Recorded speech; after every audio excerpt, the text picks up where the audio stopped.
যদি এই সরকার ভোট দিতে দেরি করে, এখন বলেন কতটুকু দেরি, মানুষের ধৈর্যের চেয়েও বেশি দেরি করে। মানুষ বলবে বাবা তোমার দরকার নাই, তুমি বাড়ি যাও, লোক আছে আমাদের, অন্য লোককে চালাবো আমরা।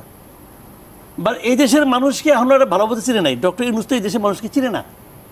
আপনি গত 10 বছরের হিসাব নেন, গত 10 বছরে ডক্টর ইউনূস বাংলাদেশে ছিল কয়দিন, বাংলাদেশের বাইরে ছিল কয়দিন, হিসাব করেন আপনারা। দেশের বাইরে ছিল বেশি দিন। এই দেশের মানুষকে সে চিনে না এখন পর্যন্ত, চিনা সারে নাই।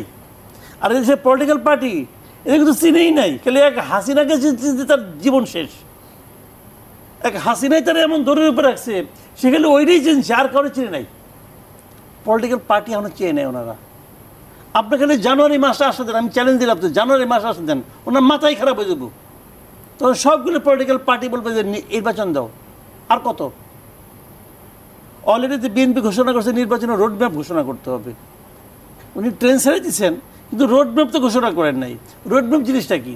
ওনাকে কিন্তু বলতে হবে যে আমি আগামী জুনের মধ্যে নির্বাচন করতে পারবো। আচ্ছা জুন না, উনি বলুক আগামী ডিসেম্বরের মধ্যে করব।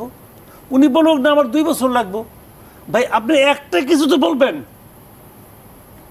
আপনি যখন 6 মাস বললেন, 6 মাসে পারলেন না, ঠিক আছে ভাই পারি নাই, আরও 6 মাস দেন সময়, চাই নেন। আপনি কোনো সময়ই বলেন না।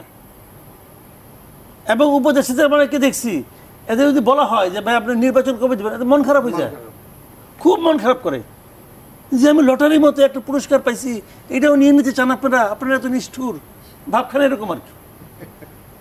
তো এটা ঠিক না। এবং এটা কিন্তু পাবলিক দেখেন, আপনি পাবলিক 2 নম্বরে কী বলে, ভাই মানুষ, এদেশের মানুষ পয়সা কথা। আপনি শুনেন এই সমস্ত কথা না কিছুই উঠতো না, কেউ নির্বাচনে মাথা ঘামাতো না, যদি এরা মানুষের সাধারণ যে প্রয়োজনগুলো, নিত্যদিনের যে প্রয়োজনগুলো, যদি তারা এগুলি মেটাতে পারত, যদি দ্রব্যমূল্য কন্ট্রোলে থাকতো, যদি ল অ্যান্ড অর্ডার কন্ট্রোলে থাকতো, যদি বিদ্যুৎ ব্যবস্থা ভালো থাকতো, যেগুলো থাকতো না, মানুষ কোনো প্রশ্নই করতো না।